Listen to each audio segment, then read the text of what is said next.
Hello बच्चों। तब आज हम लोग पढ़ेंगे हमारा नया चैप्टर एक था राम। चैप्टर डॉक्टर श्री प्रसाद के द्वारा लिखा गया है और चैप्टर को ध्यान से पढ़ करके जैसे समझाया जाएगा ध्यान से सुनोगे। सबसे पहले चैप्टर में लेखक ने यह बताने की कोशिश की है कि हमारे जीवन में उचित और अनुचित यानी सही और गलत का ज्ञान करना बहुत ही जरूरी होता है। चैप्टर में दूसरी बात बताई गई है कि संगति का महत्व होता है, यानी जिस प्रकार की संगति हम करेंगे वैसा ही प्रभाव हमारे जीवन पर पड़ेगा। अगर हम अच्छी संगति करेंगे तो हमारे जीवन में अच्छे प्रभाव आएंगे, हम अच्छे बनेंगे, और यदि हम बुरी संगति करेंगे तो हमारा जीवन बुराइयों से प्रभावित होगा। तीसरी बात यहाँ बताई गई है कि गुरुओं का सम्मान करना चाहिए। गुरु हमसे बड़े होते हैं, हमें शिक्षित करते हैं।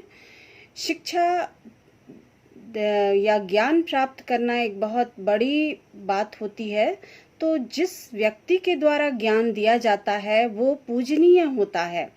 इसलिए हमेशा हमें अपने गुरुओं का सम्मान करना चाहिए। और चौथी बात है कि अपनी गलती को स्वीकार करने की हमारे अंदर क्षमता उत्पन्न होनी चाहिए, यानी गलती को स्वीकार करके और उस गलती का पश्चाताप करने की हिम्मत अगर व्यक्ति में है तो ऐसा व्यक्ति एक बहादुर व्यक्ति के रूप में जीवन में अपना जीवन बिता पाता है। तो इन 4 प्रमुख बातों पर लेखक ने यहाँ ध्यान दिलाने की कोशिश की है। अब हम लोग आएंगे चैप्टर में। चैप्टर है हमारा एक था राम। राम जो है एक छात्र है और इस कहानी का मुख्य पात्र यानी इसी के ऊपर ये पूरी कहानी आधारित है। तो अब हम लोग चैप्टर शुरू कर रहे हैं। राम अकेला अपने पढ़ने के कमरे में बैठा था। घर में माँ और बहन भी थी।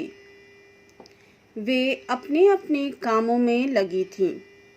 पिताजी 6 बजे दफ्तर से घर आए थे और 2-3 मिनट राम से बात करके चले गए थे। शायद रविशंकर जी से माफी मांगने गए थे। तब जब राम के पिताजी दफ्तर से आ रहे थे तभी रास्ते में किसी ने उनसे सारी बातें कह दी थी। आते ही वे सीधे राम के कमरे में गए और कड़क कर पूछा, क्या आज सवेरे परीक्षा के समय कोई बात हुई थी? राम चुप रहा। राम के पिता ने फिर कड़क कर पूछा, क्या आज तुमको तुम्हारे गणित के अध्यापक रविशंकर जी ने नकल करते हुए पकड़ा था? जी, राम ने कबूल किया। तुमने उनसे क्या कहा? राम के पिता फिर बोले। राम फिर चुप रहा। बोलते क्यों नहीं? राम के पिता गरजे। राम की माँ और बहन भी आकर सुनने लगी। क्या तुमने अपने अध्यापक से यह कहा कि आपकी हिम्मत कैसे हुई मुझे नकल करते हुए पकड़ने की? आपने यह गलती क्यों की? राम के पिताजी ने डांटते हुए पूछा।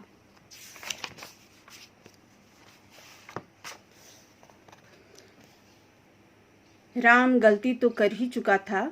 गणित उसका कमजोर विषय है, इसलिए कुछ लड़कों के बहकावे में आकर वह भी एक चिट तैयार करके ले गया था और उससे नकल कर रहा था।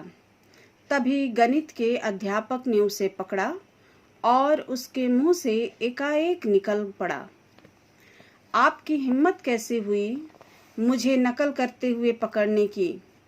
आपने यह गलती कैसे की? इसका फल अच्छा नहीं होगा। रविशंकर जी राम के पिता को अच्छी तरह जानते हैं। राम ने नकल भी कोई खास नहीं की थी, इसलिए उन्होंने चुपके से चिट छीन ली और मसल कर फेंक दी।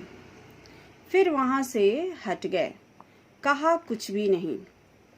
तो अभी तक हम लोगों ने कहानी जहां तक पढ़ा है उसके आधार पे ये पता चल रहा है कि दफ्तर से आते ही पिताजी सीधे राम के कमरे में जाते हैं और काफ़ी क्रोध में उससे पूछते हैं कि आज तुमने क्या किया है।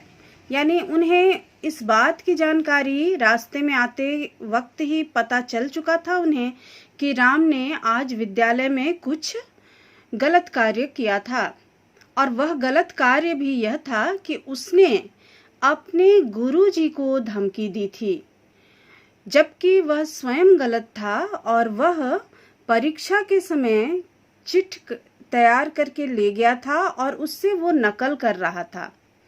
यानी एक तो गलती राम की थी और पकड़े जाने पर जब अध्यापक ने उसे उसकी चिट को पकड़ा, उसे नकल करते हुए देखा और तब चिट जब छीनी तो उसने उल्टे अध्यापक को ही यह कहकर धमकी दे दिया कि अच्छा, इसका परिणाम अच्छा नहीं होगा, आपने मुझे पकड़ने की हिम्मत कैसे की। तो यहाँ पर हम देख रहे हैं कि राम गलती भी कर रहा है और ऊपर से वह अपने अध्यापक का अपमान भी कर रहा है। तो हमारी संगति हमें यहाँ पे जहाँ साफ दिया हुआ है, कुछ लड़कों के बहकावे में आकर, यानी यहाँ यह बात जो है इस तरफ इशारा करता है कि राम की संगति जो है कुछ बुरे लड़कों के साथ हो गई थी और ये कार्य जो था उसी संगति का प्रभाव था। तो अब हम लोग आगे बढ़ेंगे।